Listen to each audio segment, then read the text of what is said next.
विश्वेश छो सकल विश्वतना विधाता, दाता तमे सकल मंगल शांति दाता। माटे तमारू करुणा निधि सत्य नाम, साष्टांग नाथ तमने करूं प्रणाम। अज्ञान पाश करुणा करि कापि नाखो, नित्य प्रभो तव पदे मम वृत्ति राखो। भक्तों नु पालन करो प्रभु सर्वयाम, साष्टांग नाथ तमने करूं प्रणाम।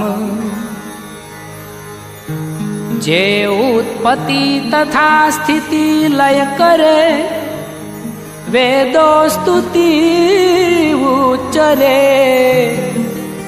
जे नारोम सुछिद्रमा अणुसमा, ब्रह्मांड कोटि फरे। माया काल रवि शशि सुरगणो, आज्ञा न लोपेक्षण। एवा अक्षरधामना अधिपति, श्री स्वामीनारायण। जेने जे तलपतने मख करो, लाचार लो लंगरो। कीधो यज्ञ डभाण मावली भलो, वोठे समय यो करो।